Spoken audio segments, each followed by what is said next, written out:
Okay, we're live. Hi, everyone who's watching live, and hello to Jamie. It's my absolute pleasure to welcome Jamie Tram today to share her insights about writing and publishing. Before we start, we want to acknowledge the Wurundjeri Wurrung people of the Kulin Nation as the traditional custodians of the lands and waterways in the area now known as Marybeck, where we both live, write, and work. We pay our respects to elders past, present, and emerging, and extend these to any First Nations people watching today or into the future.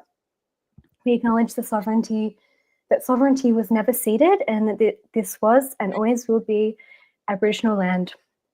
I also recognise that we're having this conversation during the ongoing and constantly escalating genocide of Palestinians by the apartheid state of Israel. And I want to frame our discussion with an understanding that writing and publishing are always inherently political acts, and that this is relevant to all of us, regardless of the scale of our platforms. To introduce myself, I'm Indigo Bailey. I am the managing editor of Rough Cut, a film criticism publication based in Australia, and I also am a fiction writer. This is the wonderful Jamie Tram. Jamie is an award-winning culture writer and screenwriter. She's the small screens editor at The Big Issue magazine and a film critic for the ABC. Her work has also appeared in The Guardian, Spectrum, The Saturday Age, Senses of Cinema, Filmink, and elsewhere. She's appeared on ABC's Artworks, ABC Radio Melbourne, and Triple R's Primal Screen to discuss her favourite Hong Kong actors, among other less important topics. And for a little bit of housekeeping and context about Toolkits, this stream today is part of Toolkits, which is a 12-week program for white writers aged 30 and under to develop their skills in a unique and exciting online environment. Toolkits is run by Express Media. Express has been around for over 30 years, developing, supporting, and promoting young writers through workshops that develop skills, through opportunities for constructive feedback and publication, like the wonderful youth magazine VoiceWorks.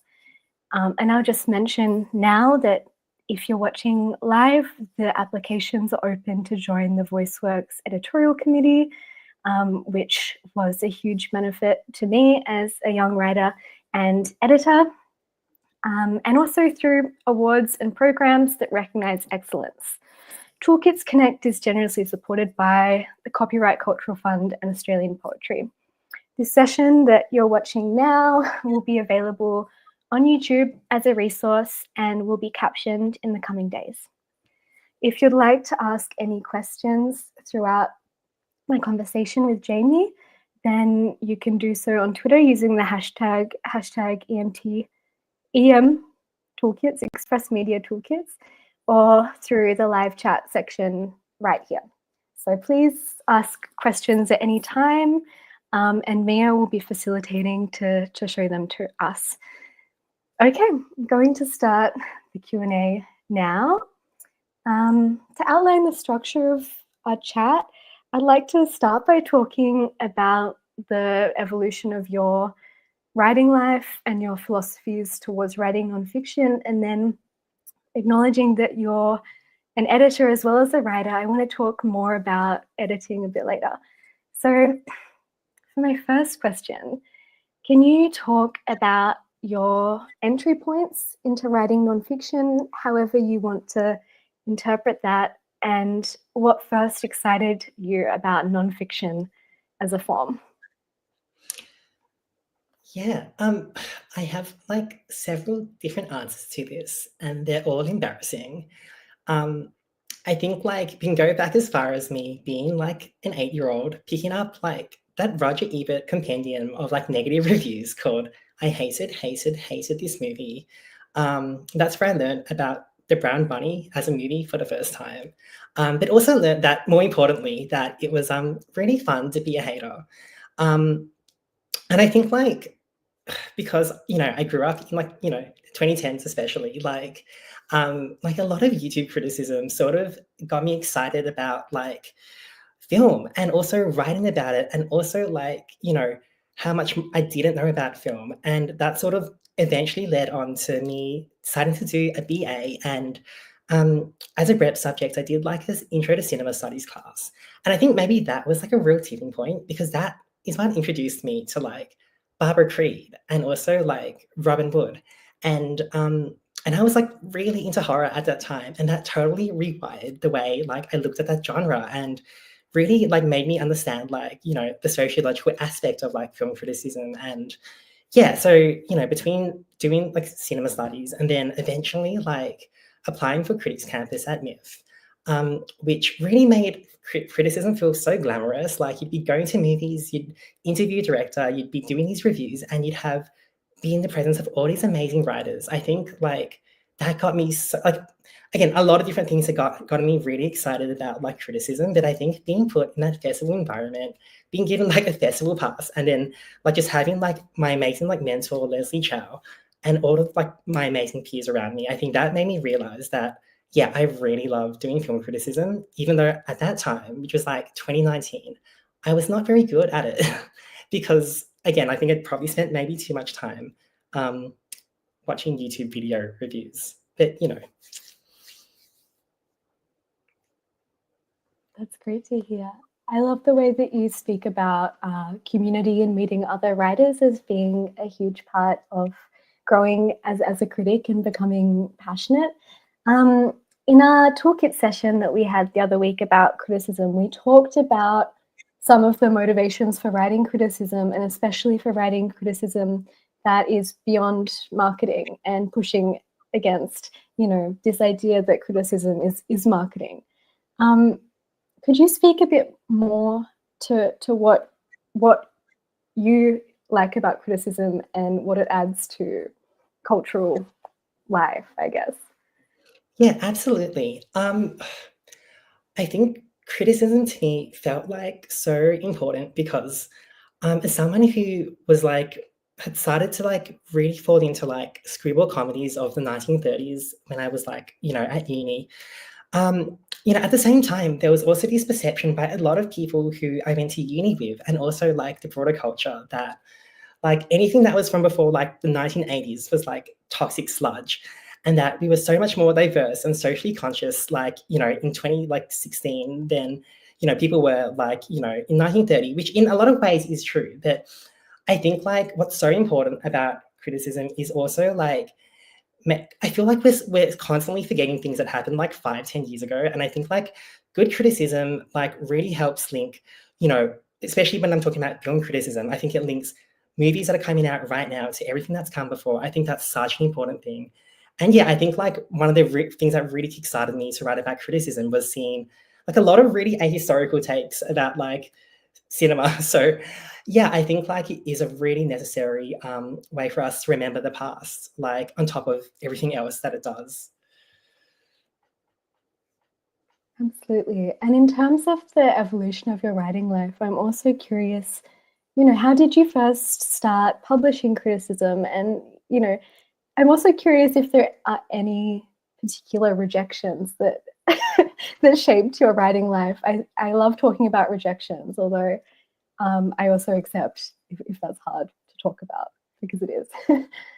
Yeah, I've been pretty lucky. There hasn't been any rejections that I think have been too crushing. I mean, wait, the first part of that question was about what, like, I guess, like my evolution, right? So yeah, so I started out. So that was Critics Campus, and then the first place that I wrote for after Critics Campus was Rough Cut. I assume I don't have to introduce Rough Cut. That it's the best film criticism website on the planet, and that really helps me because it meant that like I was being edited by my peers who were really intelligent, and also helped break me out of a lot of the really annoying stuff that I was doing in my writing. Um, and that really helped also, like, I got to cover festivals and new releases, and like also just write whatever I wanted. Like, I think that was the beauty of, or it still is the beauty of the website. It had such a scope for so many different voices. And then after that, like I started writing for like, God, like I know we don't want to talk about like copy and all of that, but I did do a brief stint like where I wrote a couple of things for like Netflix's like Substack publication. Like I can't believe these are real words that I'm saying, but like back when they had a newsletter, I wrote a couple of things for them. I think that may be my first paid gig, and then after that, I started writing for the big issue, like just on a freelance basis. And that was like a really important step for me because it meant I was being edited by Amy Knight, who is like just the most wonderful editor, and that really helps me like mature and like grow as a writer. So many things I didn't realize I was doing, she was sort of picking apart, and in that process, also taught me so much about editing. So from then, yeah, I just wrote for like random places that would have me. But I think like someone like my editor at the ABC, she used to work at the Big Issue. So she was looking for writers and she commissioned me to do like a review, like just a one-off thing in like late 2023. And then I eventually just became like a regular. And so that's kind of where I spent the most of my time writing. Oh, and also like I became like the small screens editor of the Big Issue, like in the end of 2022. Sorry, that was a bit jumbled, but I hope that made sense. Yeah, it totally did. Thank you. And I really love that you spoke about your stint for Netflix's now, I think, long aborted Substack. Seen and Heard, was it? What's Like that? Seen to See. Like I think it was called Seen and Heard, if I remember Seen correctly. and heard, seen and heard. Okay. But it's Or maybe just, it's always nice to hear these things from writers because, of course, you see writers' bios and they always include the things that they're most proud of. But every writer has work that they're not necessarily proud of or that's not their favorite thing or not their favorite publication. It's all part of the learning process, I think. Yeah. And I've also written like TikToks as well, and that was a really valuable learning process. Mm-hmm. And I don't know if maybe we wanted to talk about this later, but like I think through all of those, like especially like stuff that had a pretty specific style, which was writing for TikTok or like writing for a Netflix newsletter or writing for like the ABC. I think like it really helps me become more of a chameleon and just sort of learn how to Mm-hmm. fit different styles and sort of expand like the way I wrote, I guess.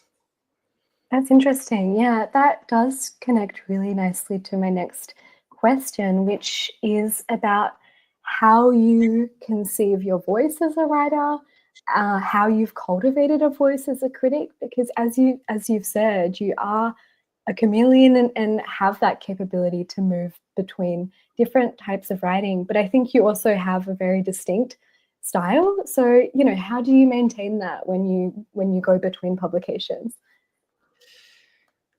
Yeah, I think the most important thing is to yeah, just to like read a lot and to write a lot, which I assume is like advice that everyone has given, but it is so true. I think like yeah, like it was a process though, and like I think you really just have to like pay a lot of attention to what you're trying to write for, which unfortunately meant like watching a lot of TikTok. But also, like, God, it's so easy running for TikTok because, like, if because no, I'm not gonna go. That's not worth going down. But yeah, like I think yes, I think like it ended up just having to read a lot and research and just tweak things and just sort of be open to like editors just like fiddling around here and there, just knowing that they have a better understanding of like the house style than you do, basically. But I think like I just keep my voice because well, I think at the moment, like the ABC is like quite like it really embraces like sort of maybe a wider sort of or maybe a stronger sort of voice than I think maybe it would have like 5 years ago. And I think like, sometimes I push it a little bit because I'm just like, well, there is a bit of flexibility and like if I know I'm going to write something that's sort of unhinged, I will like preface it or like I'll make a note of it in a document and be like, I don't know if this is like okay, but like this is something that I wanted to like talk about. And I think that's why like you can always try stuff like make sure you know what you're doing. But like if you have like here and there, you can always just ask, hey, is this like unhinged or is this actually like something that suits what we're trying to do here? I think that's great advice to not be afraid to be unhinged at times, because sometimes you will find something. And earlier, just a moment ago, you talked about having really amazing editing experiences with Amy at The Big Issue. Are there particular pieces of advice that you received, or moments from working with editors early on in your publishing career that stay with you and influence your writing today?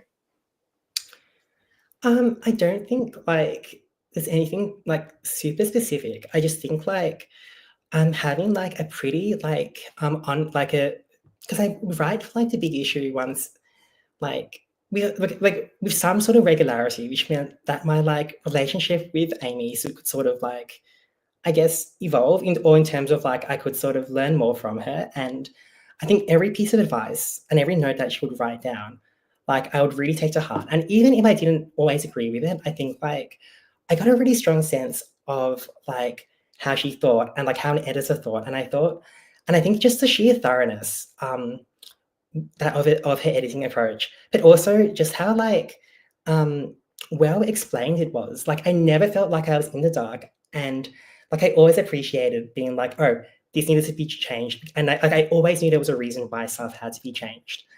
And I think it was just look, it's 170 word reviews, right? Like at The Big Issue.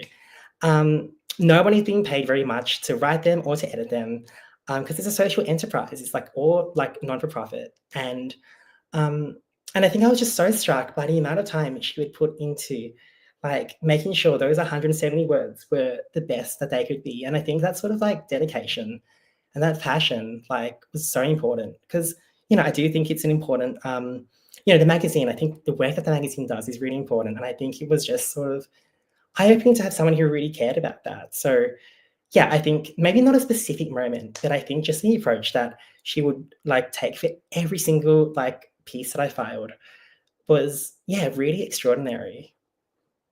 Mm-hmm.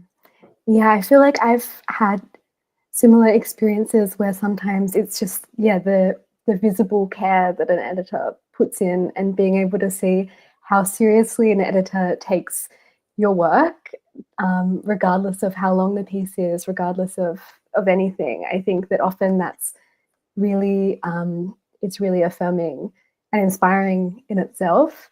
And to move on to talking about, both your editing and your writing. How, as an editor, how do you cultivate a respectful and generative editing process? Yeah. Well, as I said, I think like it's so important to be like transparent about like why each edit is made.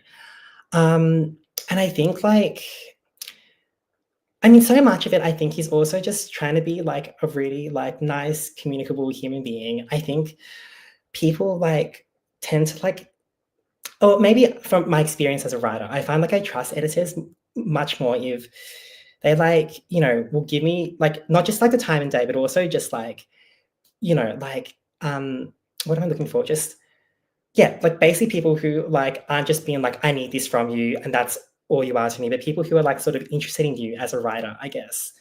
Um, and I think like as an editor, I'm always trying to make sure like I'm seeing like what makes each writer unique, right? And I think that's such a fun challenge with 170 words because like as someone who has like written and like read like I don't know how many hundreds of these reviews, but you absolutely can put your like own mark onto that really tiny space.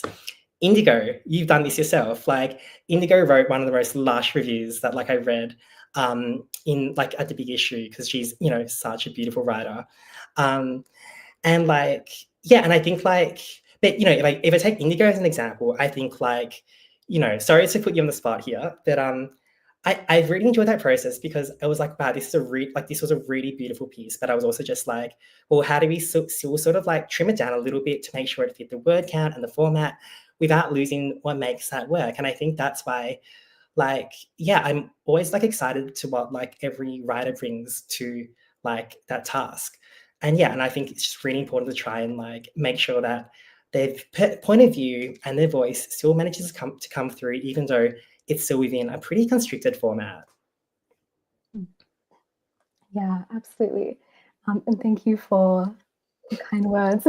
Another question about your work at The Big Issue is that, I mean, something I've always felt about what you do there and sensed about your approach as an editor is I feel like you're often engaging emerging writers maybe who haven't written a lot of film criticism before. And I feel like you're very actively seeking and commissioning people who have a lot of potential. So I guess I'm curious about your approach to editing and commissioning in terms of, yeah, what is that like on your end and what is your philosophy? Oh, Indigo.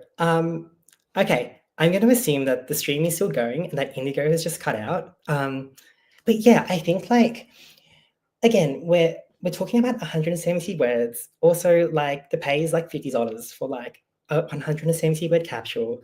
And so I think that's just a really good space for emerging Hey, Indigo, I just sort of started I'm answering the back. question. I know, what a superstar. Keep going. Um, And like, yeah, so I guess like I just think it's a really important training ground. And I mean, another thing that I learned from Amy is that like all the effort that you put into sort of nurturing young writers, it just pays off tenfold. Um, Especially because there are not a lot of places where young writers can get like good feedback and editing in their work and or get paid as well. Um, so I'm always like reading like a lot of different like websites to find new writers because like, you know, I love the writers that I use. Like, you know, if you read The Big Issue often enough, like you'll see that like there's obviously like a lot of really amazing, reliable writers that I always can rely on. But yeah, I'm always looking for new writers. So I look at like student like publications at unis and like just other things around just to see because there's a lot of really great work that goes into those publications and um, yeah, I'm always curious, but at the same time, yeah, like, and then when I do have someone, I guess like, yeah, I just like, as I say, just try and keep the perspective, you know, like in focus, but but also just being quite like, I mean, often with like young writers, I think you do have to be like, I think my approach is to sometimes if it is if like a large section of the review needs to essentially be rewritten, I will write it the way that I would like do it myself. But be like, look, like this needs to be cleared up because like it wasn't clear or like it went on for way too long or whatever. But like this is how I would do it. You're welcome to like rewrite it in your own words. But I hopefully like I can outline why this had to be changed and then see what someone does when they've sort of given that feedback. Or if they just want to go, you know what, I can't be bothered, just go with what you wrote. And I was like, sure. So I think that's my approach. I try and make sure like as much as I think young writers need a firm hand, I think I do try to like make sure that they still have the opportunity to really put their mark on like a review, I would say. Mm-hmm. And it's great to hear that you've had really great or a lot of really great editing experiences. I'm curious if you have advice for emerging writers in particular, I guess about how to protect their integrity or their intuition throughout the process, or maybe how to push back against edits that don't feel right in general. Yeah. Well, you know, it always like helps to be polite. Um, God, like some of the stories like you'll hear, like I feel yeah, sometimes people can be really defensive as writers, which, you know, I think on some, like you have to be protective, but like even if you are really hurt by like an edit, I think you have to be really professional about it because like at the end of the day, like it's like being frank, like you don't have the power in that situation, right? So I think like the only way to like really make sure your point comes across is if like, you know, you do like stick up for yourself, but also like be really like basically like don't be aggressive, like don't be a dick about it, basically. I don't know how to like put it more less bluntly than that. But I think like I mean like I think editors, you know, like the ones that like are good and have enough time, like will want to listen to you and understand where you're coming from. Um but I think like as soon as like someone is just sort of rude to me, I'm like, look, like I'm sorry, but like I'm still gonna listen to them. But I think like it's, you know, if it feels like someone's just reacting to it and not actually like taking your own words on board, then it just doesn't feel like it's a sort of, I think it has to be like a two-way street, right? And I think like if you really indicate that you're open and that you understand why the editor has done that, then I think like if you can communicate that, then I think you're going to really have a good chance of getting your point across. Because at the end of the day, like, you know, often a lot of editors just don't like put in. I think a lot of editors just aren't being paid enough to like be really thorough with their work. So like if you are going to push back on something, I think maybe bear that in mind. Like people are not going to want to like, yeah, like I think, yeah, you're in a bit of a disadvantage, unfortunately. Sorry, that's a very cynical answer that, yeah. Mm-hmm. I think I don't know if you have the same use the same technique, but I've noticed that something that works well for me when being edited, unless I'm on a really tight time constraint, but I do like to sleep on things. Like I like to, if I get an edit, and this doesn't happen as much now because I just feel like I'm so used to editing and so used to being edited as well. But in the past, when I did get edits that I didn't feel right about or I had a defensive reaction in my head to, um, I found that if I still felt that way the next day, then I needed to think about it and find a way to communicate that to the editor. But a lot of the time, you look at edits when you're really in your head and you're really in the piece, and it feels very personal immediately. And you know, it can be really hurtful, but then the next day you look at it again and sometimes you realize that the editor was totally right. I feel like that's happened to me a bunch of times. Yeah, Um, that's a much better way of saying what I was saying. I think like, yeah, it's good to you really try and be level-headed about it. And also just remember that like the editor, a good editor that you can trust will have your back, you know, and will want your work to be the best that it can be. And so, you know, it's conversation and that's fine. yeah, that's a great way to describe it as a conversation. Um, to pivot a bit, of course, you're also a screenwriter, an award-winning screenwriter. No, not on the No, but an award-winning critic and a screenwriter. um, so as a writer myself who also dabbles in writing both fiction and nonfiction, for me these processes often overlap, with nonfiction sort of being a testing ground for ideas that I'll go on to use and explore in fiction or vice versa. I was curious whether you find similar connections between your practices, and if so, you know, how you conceive of that relationship. yeah, I think like, I mean, these days I don't do as much screenwriting, but like there has been a time when I've been doing both. And I think like I really love the way that criticism has really made me like look at why I liked things that I like. And God, like especially like a craft like screenwriting, it's so mercenary, I find. It's so much about like, you know, structure and like all of this like Robert McKee bullshit. And like I'm more so than other like forms because like it is a very commercial form in most uses.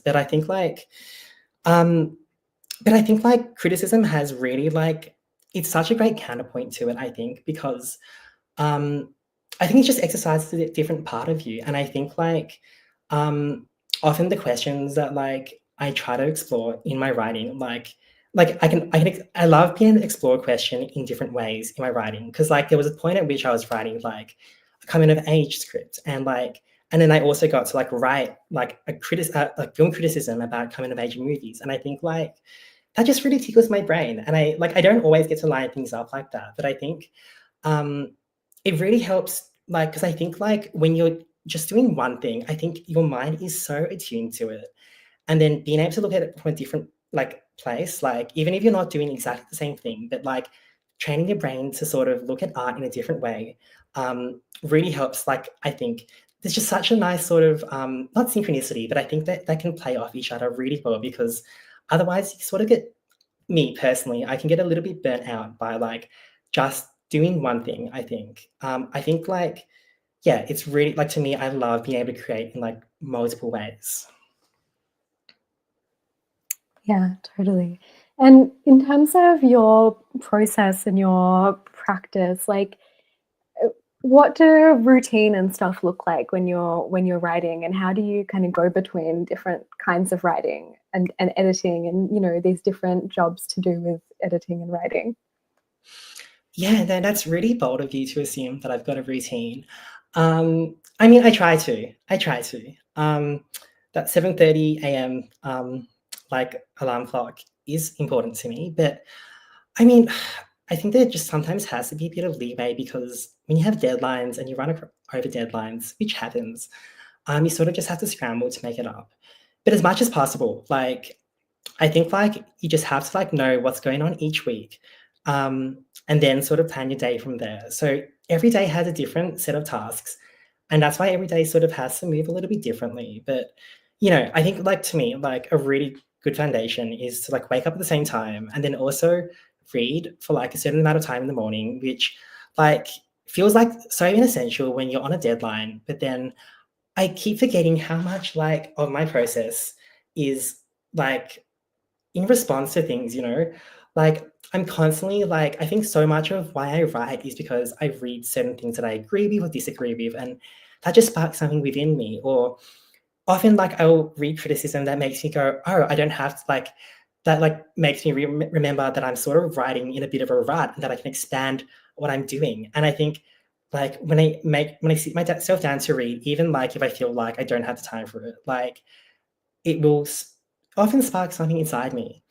Um, and so then I figure out what days I need to work on like reviews, what days I can like dedicate to like writing creatively. It does change every week. I mean, because I also, have a retail job on Mondays and Tuesdays. So, and then like, I have like recurring deadlines, but it's like alternating weeks. It's a whole, yeah, there's no fixed routine, but like, I think like, so long as I start in the morning, usually at the same time, and read and then sort out like what I need to actually do, that's like the foundation that I need to sort of actually like be productive, I think. Mhm. That sounds like an extremely solid routine. I'm impressed, and I think I need to take your advice too. I think you're doing just fine without a routine, but sure. I don't know. Let's see. Um, I had a similar question. What was it? Oh, in terms of your process, like writing a review, what does that look like? Like, what is the evolution of, do you write notes while you're watching a film? Do you write notes after? How does that become a finished piece? Yeah, that's a really good question. I'm still figuring that out myself. Like, I absolutely need to write notes in the cinema, because, like, um, I think, like, depending on the film, there's just so many details that I think are really important to rely upon, and often the most important ones, they will stay in your head, but especially if you're writing something a couple days later, they can fade.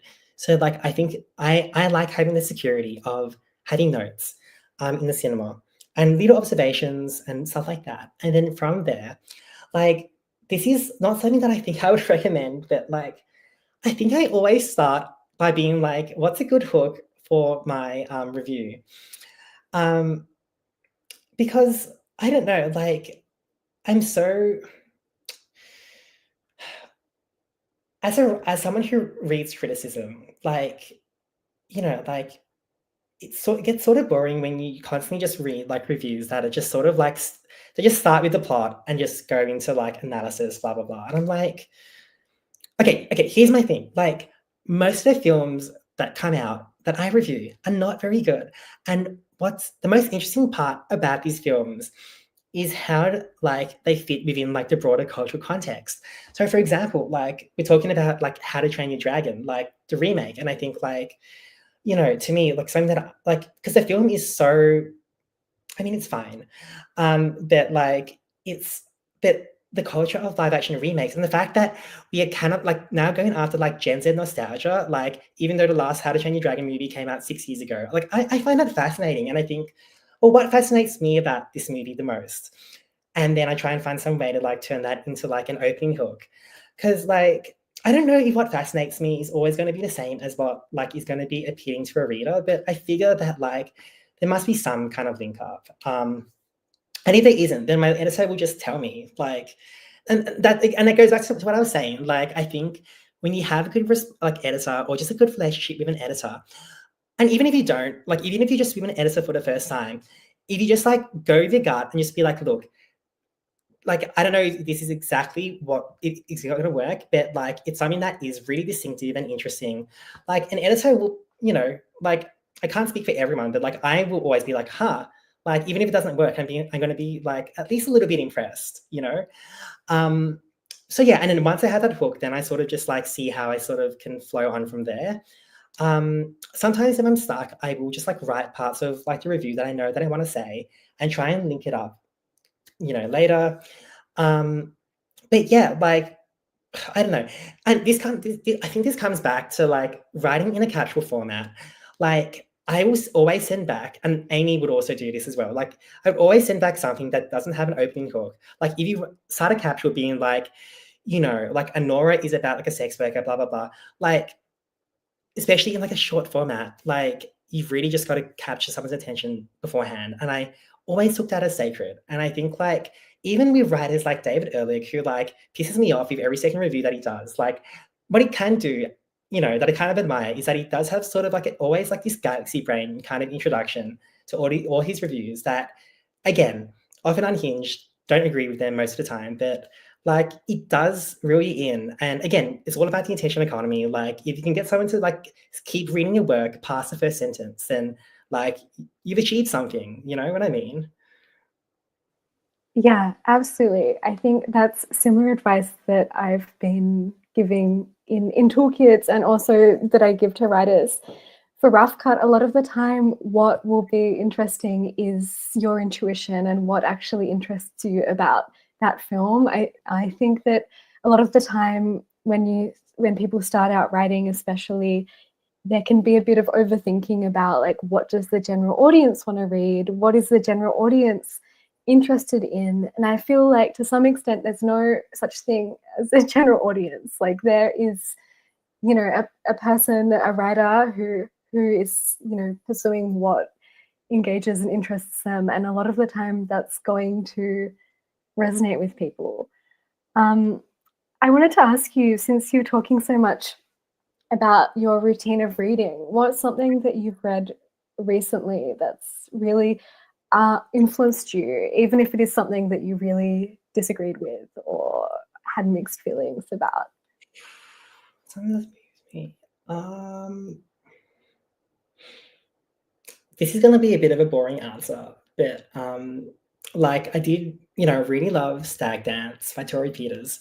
Not to be a fucking stereotype, but yeah, like I don't know. I just thought that like I don't know if you wanted me to ask about like fun fiction specifically, because obviously that's fiction, but like someone who like really loves genre, I sort of found those short stories to engage with genre in really interesting ways, in which in some cases being like, is this really a genre story? I don't know, but it's weird and it's like fantastic and sensual and just like yeah, sometimes maybe, you know, things just need to be weird. I don't know. But yeah, I think like you know, I think like it's so interesting her approach to like writing trans stories and like they're provocative in a way and quite bold.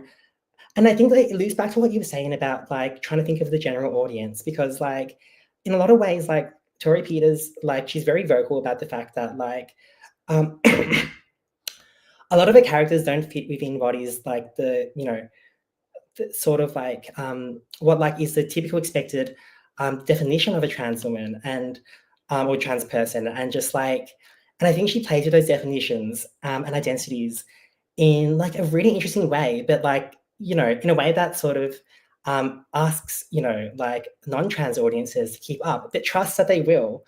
So yeah, I really love that style of writing, and I find that to be yeah, I think that's been the thing that I read recently that sort of like bowled me over, I would say. Mhm.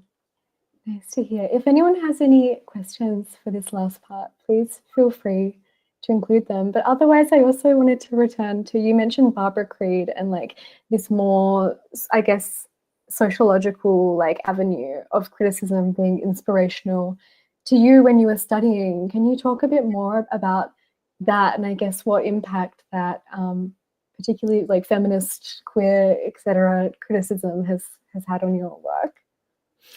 Yeah, absolutely. Yeah, like I think,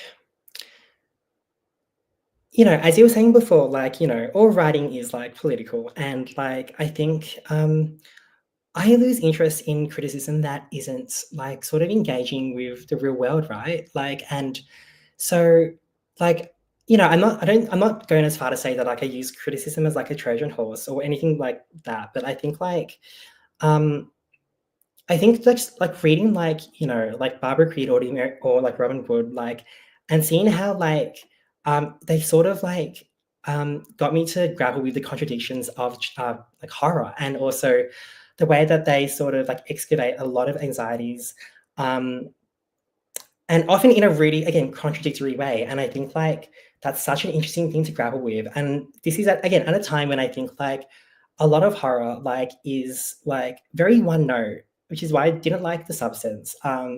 Like, and I think, yeah, sorry, I think I'm veering away from like what this question was about, but like I just love being able to grapple with those things in my work and sort of like try, especially at a place like the ABC. Like it's nice that like I have a place at like publication which will be read. Like it has readers, which is nice. And like, and even if they don't like my stuff, like, I'm still at least like talking about stuff that interests me and hopefully like interest them. And I think like, but also like taking a bent and like making sure that like, because I think I only started really valuing films and like and really treating it as a really serious art form as like, like a young adult when I found all of these basic grounded in the real world, and it stops being this frivolous thing. And I think right now, like it kind of feels like, we are devaluing that art form. And I think as much as I can, I kind of want to ground it in things like, again, in the real world, whether that's talking about the industry at large or, yeah, talking about like, again, like the queerness of like Gladiator 2. Like sometimes it's a bit of a shit post, but like I still think it's fun. But yes, hopefully that answered that question in a roundabout way. Yeah, absolutely. And I think that's a really beautiful note to end on by talking about the extent to which criticism is grounded in the real world and has real consequences and has, real impacts on our work and our communities. Um, and thank you so much, Jamie, for joining me for this Q&A. I encourage everyone to check out Jamie's work on the ABC, Rough Cut, and The Big Issue, many other places. And also a reminder that this session will be available on YouTube as a resource after we wrap up, and it will be captioned in the coming days. So feel free to revisit this at any time if you like. And to those of you in Toolkits, I'll see you soon, and goodbye to everyone else. Thanks so much for this amazing conversation, Indigo. You're the best. Thanks, Jamie. You too.